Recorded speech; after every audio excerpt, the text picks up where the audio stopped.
Did you know that in Japan, children clean their own schools? And besides having the most unusual shows and products, men in Japan can also rent a girlfriend by the hour. In this video, you'll see 20 of the strangest things in Japan. Let's watch it. It's fascinating. Strange shows. These shows would be banned in other countries. Japanese TV shows are incredibly strange, and some are so bizarre that they wouldn't even be allowed to air in other countries. They often put contestants in amazingly humiliating situations. For example, in one show, several men dressed in very particular underwear have to push a platform that slowly pulls away a dress from a beautiful young woman until it disappears. Or there's this other show where two people pull on pantyhose in opposite directions, making their faces look very odd. The winner is the one who presses a button placed a certain distance away. Another show you've probably seen involves contestants climbing extremely slippery stairs to reach the top, causing everyone to slip when one person falls. One thing is certain, in Japan, you won't find the boredom of traditional TV channels. Which of these would you participate in? I can't imagine my grandmother on those slippery stairs. Strange products. The most unusual and quirky products are here. From a suction cup helmet for naps on the subway to a hugging pillow for lonely days, the Japanese have taken inventiveness to a whole new level. Can you imagine a pair of strap-on breasts so dad can feed the baby? Yes, that exists. It seems that in Japan, extravagance and functionality go hand in hand, even when it comes to toilet paper for sudden colds. And if you've ever ended up with spaghetti on your clothes or hair, don't worry, because with this headband, no one will notice you're taking care of yourself while eating. Oh, but you should check out these heel umbrellas that could definitely save you on a rainy day. Finally, if you like tight jeans and want your underwear to show, they've thought of your wallet with these 2-in-1 jeans. In Japan, there are no limits to oddity, and these eccentric products are just the tip of the iceberg in the fascinating world of Japanese ingenuity. Girlfriend rental. In Japan, there's the peculiar option to rent a girlfriend, providing people with the experience of having companionship without the commitments of a conventional relationship. Imagine being alone and just wanting to chat with someone. Then, you simply hire this service. The process is straightforward. You pay to enjoy her company, which is limited to interaction without any intimate involvement. When hiring the service, you are also responsible for covering associated costs, such as drinks, meals, and transportation. Prices vary based on your preferences and the duration of the rental, ranging from 10,000 yen, about $70 for a 2-hour encounter, to 15,000 yen for 3 hours of company. Some of these women work part-time, balancing with full-time jobs, and have perfected the art of providing the companionship and attention you seek. The reasons for opting to rent a girlfriend are diverse. Some seek to overcome loneliness, longing for the warmth and closeness of a partner.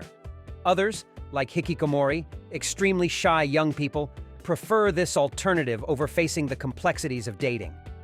Even married men secretly seek outside companionship. Ultimately, renting a girlfriend in Japan offers the opportunity for connection and companionship, as well as a touch of romance, without the pressures of traditional commitment. Would you do it? Let us know what you think in the comments. Blue traffic lights. In Japan, the blue appearance of traffic lights can be confusing, but there's a linguistic reason behind it. In ancient times, Japanese had words for only 4 colors: black, white, red, and blue. Therefore, when they needed to refer to the color green, they used the word for blue, ao. Although the word midori for green was later introduced, it was still considered a shade of ao, causing some confusion rooted in Japanese culture to this day. This play on words extends to other aspects, such as using numbers instead of letters. For example, the number 39 translates to "thank you" in Japan. As for traffic lights, they were initially truly green, but were called ao. However, this did not align with international standards where green means go. In 1973, the Japanese government reached a compromise by using the bluest possible shade of green. This met international standards but still allowed them to use the word ao. Therefore, blue traffic lights in Japan are actually a very blue shade of green. This choice reflects the government's intention to follow international rules while keeping that distinctive cultural touch by still calling them ao. Crying Baby Festival. Generally, getting a baby to stop crying is the most challenging part of every parent's day. But during the Nakisumo Crying Baby Festival, parents hand over their little ones to sumo wrestlers with the hope of hearing them cry. The traditional festival takes place at Tokyo's Sensoji Temple, where sumo wrestlers take the stage, hold the participating babies, and try to make them cry.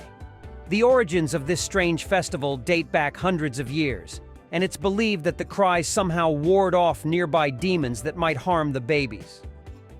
Techniques used to make the babies cry include wearing scary masks and the simple but effective method of shouting in their little faces. But it's all worth it, apparently, because the loudest crying baby is assured of a long and healthy life. Do you know of any other bizarre festivals like this? Please let us know in the comments. We might make a video about it. Sleeping at work. Imagine it's your first day on the job and your boss finds you sleeping. What would happen in your country? In the fascinating world of Japanese work culture, napping at work is a shining and accepted practice.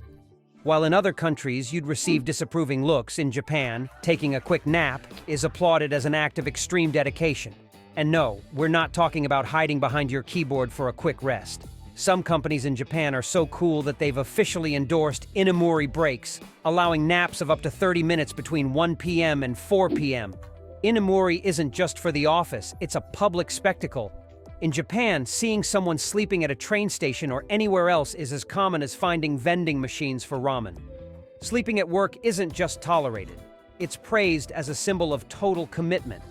In a work culture that values balance and personal well-being, a brief nap is the magic recipe for boosting efficiency. So if you ever get caught napping at the office in Japan, you're simply showing your ninja-level dedication to your job. Adult adoption. Adopting a child is something completely normal. It's even seen as very noble. But adopting an adult man is just strange. However, in Japan, it's a common practice to adopt an adult. In 2008, nearly 90,000 men between 20 and 30 years old were adopted. The reason is strictly business-related. If a family owns a company but doesn't have a son to inherit it, they can easily solve this problem through adoption. The new family member takes the surname of their adoptive parents and is trained to take over the family business. Families with more than one child often send their younger children to be adopted. In return, the biological families receive up to 1 million yen as compensation. Incredible. Students clean their own school. Forget janitors. In Japan, cleaning the school is part of the children's education. Students as young as first grade set aside time every day to clean their classrooms, serve lunch to their classmates, and even clean the restrooms, as part of a tradition called osoji. Sometimes throughout the year, they also clean the neighborhood around the school, and it's said that the practice teaches students to help others and respect their surroundings. Train delays make national headlines. In the fascinating world of punctuality in Japan, precision reaches such extraordinary levels that even a slight deviation of 20 seconds becomes front-page news. In 2017, a Japanese railway company issued an official apology for allowing a train to depart 20 seconds ahead of schedule. This deep apology for the severe inconvenience caused by such a brief deviation might seem alien to most travelers around the world, who experience much greater disruptions without even receiving a simple acknowledgement. In the land of the rising sun, Japanese trains are among the most punctual in the world. On the Tokaido Shinkansen, the most heavily trafficked high-speed rail line globally, the average delay is about half a minute. The expectation of punctuality is so high that if a train is delayed by 5 minutes, the railway company can issue official delay certificates, providing tangible proof for employers and commitments.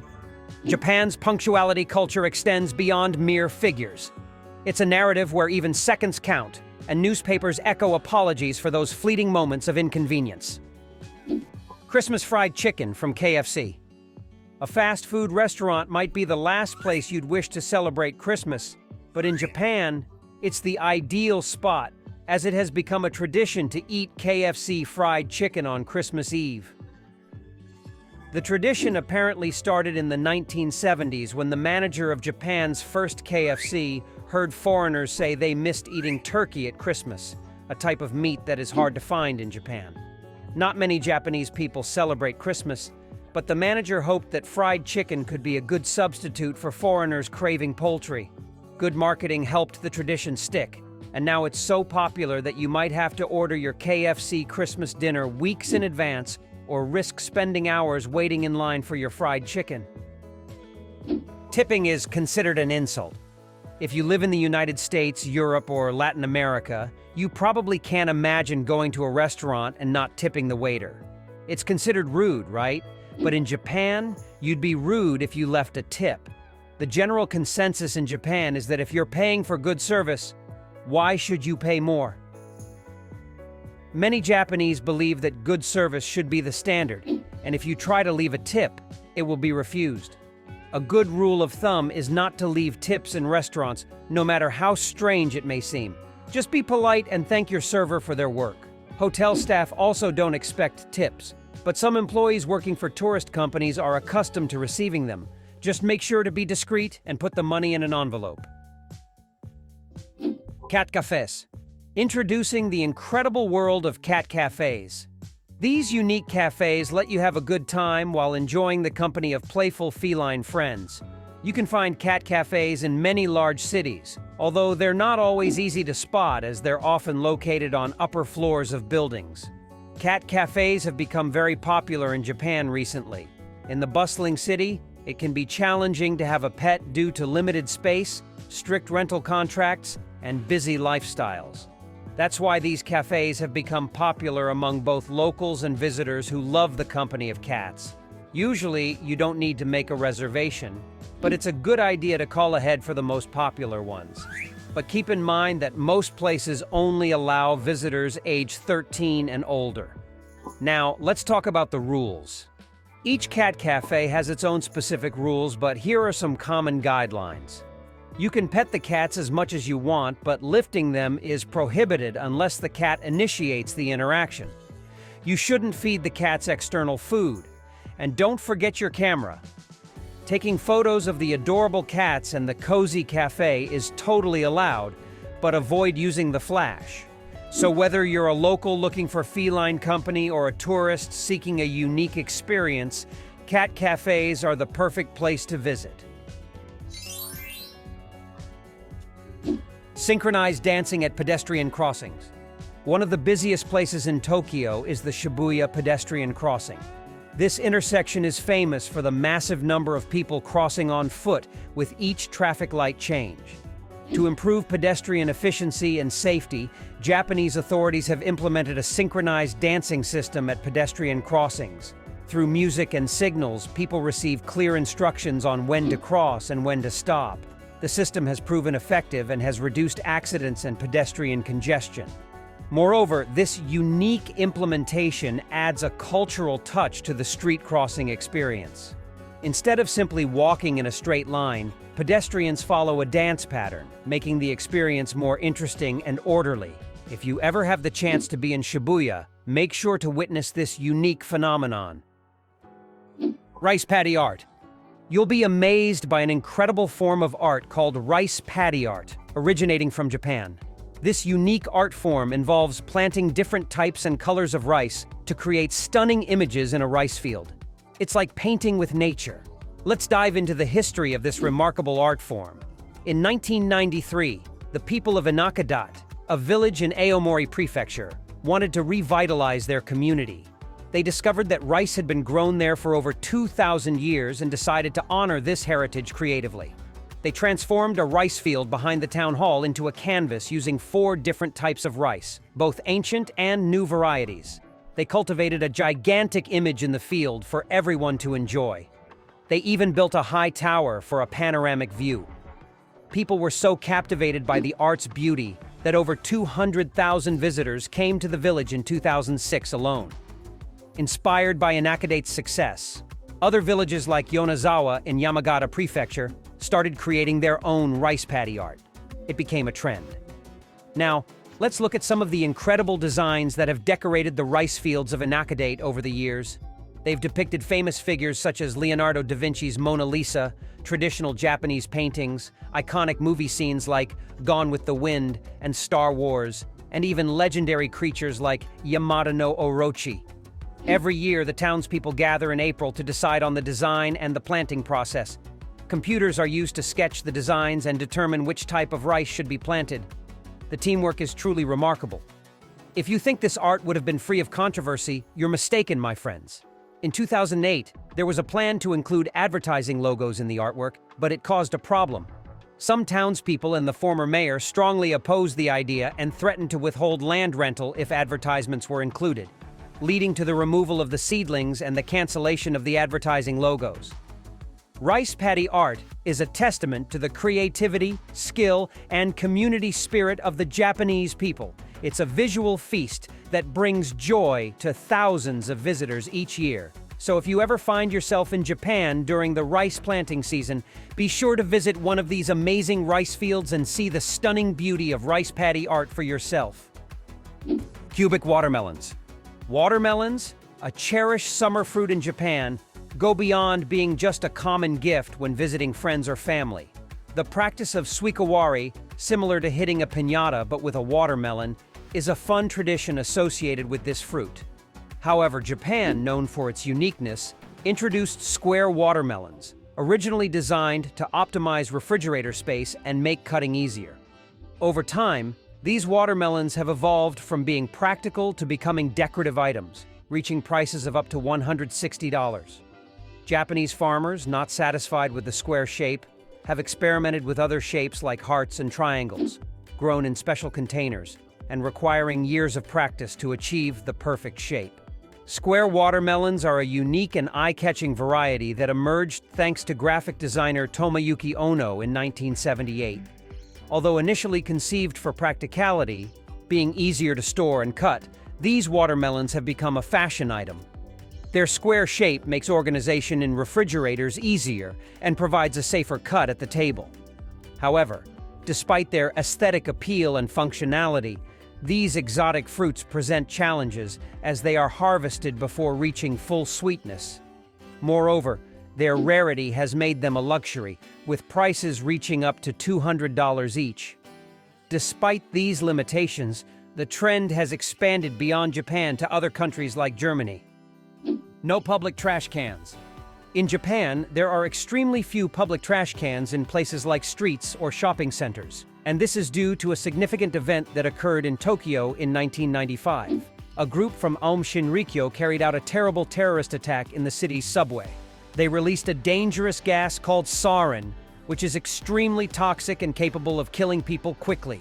This act shocked the country, and the administration promised to prevent similar tragedies in the future. One method they chose was to remove public trash cans. They believed these bins could be used to hide dangerous items that could harm people. Additionally, collecting and disposing of trash in public areas is expensive, and the government didn't want to spend too much on this. But don't worry, there are still specific places in Japan where you can find trash cans. They are common in parks, train stations, and public restrooms. There are also special recycling bins next to vending machines where people can dispose of empty cans and bottles. So, even though there aren't many trash cans on the streets, people in Japan still care about keeping public spaces clean and protecting the environment. Bullet trains. Japan is famous for its efficient bullet train network, also known as Shinkansen. These high-speed trains connect Japan's major cities and are a popular and convenient way to travel around the country. Shinkansen are known for their punctuality, speed, and comfort. You can enjoy beautiful scenery while traveling at speeds exceeding 200 kilometers per hour. Shinkansen are so precise that they even schedule the exact arrival and departure times for each train. Additionally, the efficiency and speed of Japan's train system have influenced other countries that have sought to implement similar systems. Bullet trains are an integral part of Japan's transportation culture and are appreciated for their ability to shorten distances and provide a comfortable way to explore the country. Capsule hotels. You've probably spent at least one night in a hotel room. They're usually spacious and have a bathroom, desk, TV, and a bed for one or two occupants. But capsule hotels in Japan are completely different. They consist of small individual capsules stacked one on top of the other, with enough space in each for a single bed and a small closet. Sometimes they even have a TV or radio. The capsules are located in a building and have communal bathrooms for all guests. As they are usually quite inexpensive, they're ideal for those with limited funds or for those needing a place to spend the night. Do you think you'd be comfortable in a capsule hotel? Let us know your answer in the comments. Godzilla is an official citizen of Japan. Shinjuku district in Tokyo has a population density of about 17,000 people per square kilometer, but in 2015, it granted citizenship to its largest resident to date, Godzilla. His citizenship also came with a job offer. Godzilla became the tourism ambassador for Shinjuku, which is the least he could do considering he has destroyed the area in 3 of his films. The reason Godzilla was granted special citizenship is to promote entertainment and oversee the Kabukicho area, and to attract tourists from around the world. Godzilla is a character who is the pride of all Japan, said Shinjuku's mayor, Kenichi Yoshizumi, at a special ceremony to celebrate the occasion. KitKat Flavors. KitKat chocolate bars in Japan have become a sensation with over 300 unique flavors introduced since 2000. These flavors are usually exclusive to Japan and not available elsewhere. Nestlé, the company behind KitKat in Japan, successfully surpassed Meiji chocolate as the best-selling confectionery in the country from 2012 to 2014. The brand's marketing campaign, which partnered with Japan Post to sell KitKat bars in post offices, even won an award in 2010. The campaign encouraged people to associate the product name with the phrase "Hitokatsu," meaning sure to win in Japanese. It became a symbol of good luck and was often sent as a charm to students before their university exams. KitKats were first introduced in Japan in 1973 through a partnership between British confectioner Rowntree and Japanese confectioner Fujiya. Since then, the brand has gained immense popularity and became Japan's best-selling confectionery in 2014. The success of KitKat in Japan is attributed to the introduction of unique flavors, with green tea being the first in 2004. These seasonal and regional flavors have become highly sought after due to the tradition of bringing regional specialties as souvenirs. Nestlé adopted a business model specifically for the Japanese market, producing smaller batches of flavors to better manage costs. This approach worked well in Japanese convenience stores, where products frequently rotate on shelves. KitKat bars in Japan are made from milk chocolate produced in Nestlé-owned factories in Himeji and Kasumigara, using cocoa beans primarily from West Africa. The marketing of KitKats in Japan has leveraged the brand's coincidental association with good luck. The brand has become synonymous with lucky charms, especially among students. Nestlé's collaboration with Japan Post allowed people to send KitKat bars with personalized messages, which quickly sold out. This campaign won awards and further boosted the brand's popularity. To cater to different tastes, KitKat opened specialty stores called KitKat Chocolatory, offering high-end products like dark chocolate infused with raspberry and KitKats with sake flavor. Some flavors are limited to specific regions, while others are produced in limited quantities and reserved for special promotions. Notable flavors include red bean, purple sweet potato, green tea, and soy sauce. KitKat's popularity in Japan continues to grow, and in 2018, Nestlé opened a dedicated KitKat store at Namba Station in Osaka, further cementing its status as a cultural icon in the country. Thanks for watching, and we hope you enjoyed this video. Tell us, which one did you find the most incredible? Subscribe and like to help us grow, as your support is very important right now. Here are 2 options that you'll surely love.